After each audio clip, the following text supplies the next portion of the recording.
ساتھیو السلام علیکم۔ امید ہے کہ آپ لوگ خیریت سے ہوں گے۔ تو چلیے آج نئے دن کا آغاز نئی چیزوں کے سیکھنے کے ساتھ کرتے ہیں۔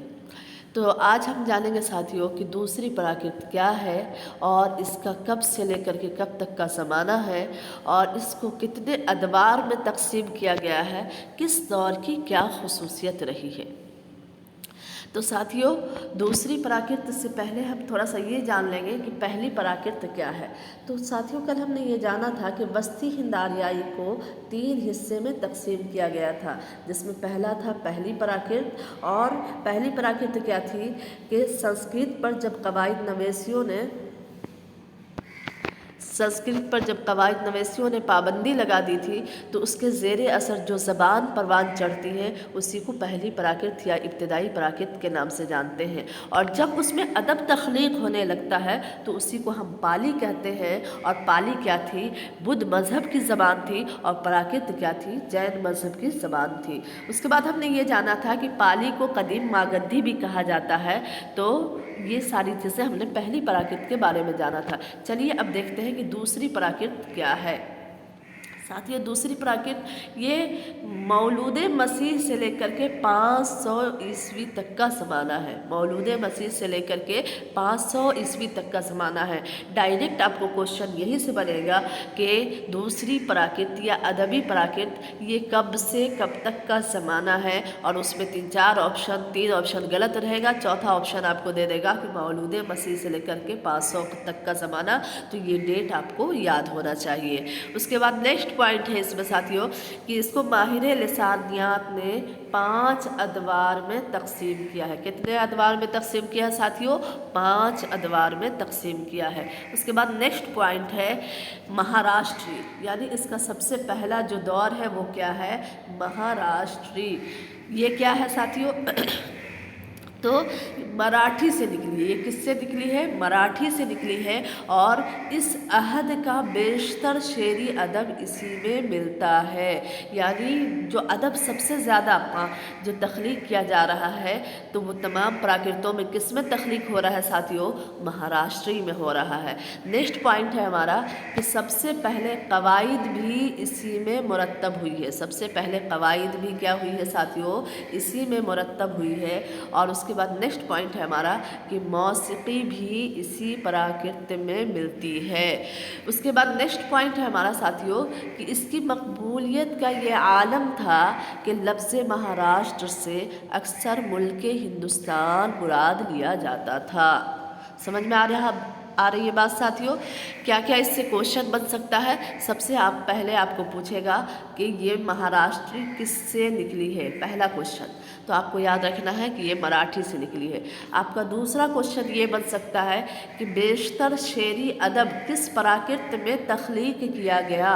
بیشتر شعری ادب کس پراکرت میں تخلیق کیا گیا؟ تو آپ کو یاد ہونا چاہیے کہ پراکرتوں میں جس پراکرت میں سب سے زیادہ ادب لکھا گیا ہے، ادب تخلیق ہوئی ہے، وہ مہاراشٹری ہے۔ پھر آپ کا کوشچن بن سکتا ہے کہ سب سے پہلے قواعد کس میں مرتب ہوئے ہیں؟ تو آپ کا پھر مہاراشٹری جواب ہو جائے گا۔ پھر پوچھ سکتا ہے کہ موسیقی کس پراکرت میں سب سے زیادہ رائج تھی؟ یعنی جو ڈرامہ لکھے جا رہے تھے اس میں ڈرامے کے گانے کس پراکرت میں لکھے جا رہے تھے؟ تو وہ آپ کو آ جائے گا کس میں؟ مہاراشٹری میں۔ یا کوشچن آپ کو گھما کے ایسے پوچھ دے گا کہ پراکرت کے عہد میں جو ڈرامے تخلیق کیے جا رہے تھے اس میں گانے جو ڈالے جا رہے تھے، نغمے ڈالے جا رہے تھے، وہ کس پراکرت سے لیے گئے تھے؟ تو آپ کو اس طرح سے بھی کوشچن گھما کے پوچھ سکتا ہے۔ چلیے ساتھیوں دیکھتے ہیں نیکسٹ پوائنٹ کیا کہتا ہے کہ اس کی مقبولیت کا یہ عالم تھا، چونکہ ادب اسی میں تخلیق ہو رہا ہے، گرامر اسی میں ہے اور موسیقی اسی میں ہے، تو اس کی مقبولیت کا یہ عالم تھا کہ لفظ مہاراشٹر سے اکثر ملک ہندوستان مراد لیا جاتا تھا۔ یعنی اس قدر اس کی شہرت تھی کہ مہاراشٹر بول کر کے لوگ کیا مراد لیتا تھا؟ ہندوستان۔ جیسے آج دلی کی کیسی شہرت ہے، باہر والے بھی دلی کو جانتے ہیں اور دلی بول کر کے ہندوستان مراد لیتے ہیں، تو اسی طرح ایک زمانے میں کس کی ایسی مقبولیت تھی؟ مہاراشٹری کی، کہ اس میں اتنے ادب تخلیق ہو رہے تھے کہ لوگ مہاراشٹر سے مراد پورا ہندوستان لیتے تھے۔ چلیے دیکھتے ہیں اگلی پراکرت۔ اگلی پراکرت ہے ہماری شور سیدھی۔ شور سیدھی کیا ہے؟ اس کا مرکز شور سین ہے۔